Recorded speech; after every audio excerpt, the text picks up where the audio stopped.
Congonhas Airport, downtown São Paulo, Brazil. This is the domestic flight airport of the largest metropolis in the Americas, where in 1996, one of the worst accidents in aviation history occurred.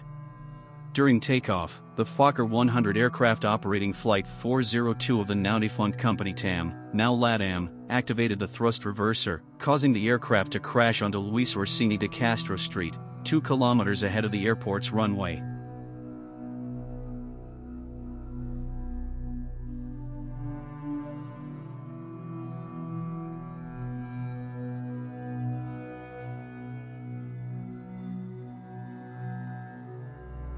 On that October 31, 1996, Halloween Day, it was the beginning of another workday for many passengers. In Brazil, the route of flights from São Paulo to Rio de Janeiro is known as the Air Bridge because these two cities are the most economically important in the country and are separated by less than 1 hour of commercial flight, making this route used daily by executives and businessmen with business in these cities. The flight crew had been changed, and the captain of the previous flight had reported only a failure in the autothrottle, but it was not given importance because it is a mechanism that can be controlled manually. However, the real cause of the failure was the reverser, which acts as the airplane's brake and can only be activated during landing and is connected to the autothrottle since both are activated together.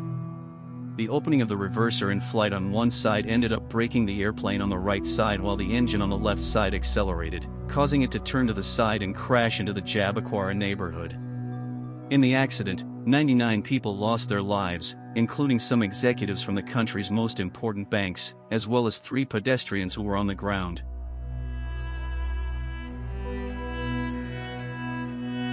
This type of defect didn't give the pilots any chances, and their last words were recorded by the black box. Desvira lá em cima, alto troço. Puxa aqui. Na hora. Vai vira lá em cima aqui também. Tá hora. Ai meu Deus. Don't think. Today, decades later, browsing Google along Luis Orsini de Castro Street, it's possible to see some houses with for sale signs that seem to have been there for a long time. Because it was a tragedy remembered to this day throughout the entire country, it won't be easy to sell a house there, as besides the trauma of it being a potential airplane crash route, various legends about the location have emerged.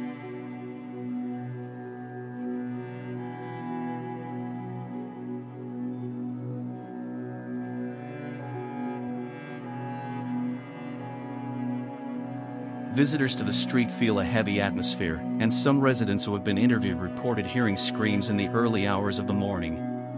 Some of them, returning late at night from work, report hearing cries for help and sometimes feel a heat and smell of burning as if there were a fire nearby even on cold days. It evokes the sensation of the day of the tragedy when the street turned into an open-air cemetery, with the victims lined up on the sidewalks wrapped in black bags. Some residents also claim that shadows are seen on surveillance cameras of the houses, but they are never disclosed so as not to hinder the attempt to sell the properties. There were also reports of lucky stories. The room where the landing gear fell belonged to the son of resident Conceição Martins, who fortunately wasn't at home at that moment.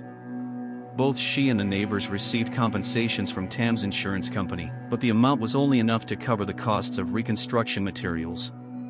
They claim that if they had received a larger compensation, they would have considered buying a house elsewhere, even without selling the one they owned, but the money was insufficient.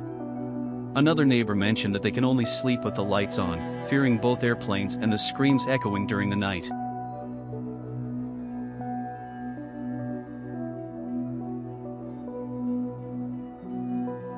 A local TV program called The Paranormals even produced several episodes on the street where everything happened, bringing 4 individuals supposedly sensitive to spirits to share what they could sense. The program conducted experiments with psychics, tarot readers, witches, and mediums, who were challenged to sense the final moments of the people who lost their lives there, describe which spirits still wandered in that place, and report their sensations to entertain the audience. This approach generated a negative backlash as it was deemed a violation of the memory of the deceased, leading to the interruption of episode recordings.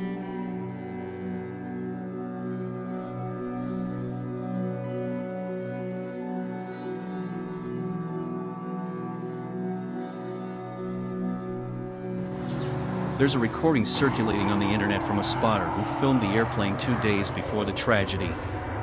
Its special commemorative painting and its daily route confirm that it's the same aircraft, which until then, no one would imagine its cruel destiny. We sincerely hope that all those passengers, crew members, and victims on the ground are resting in peace.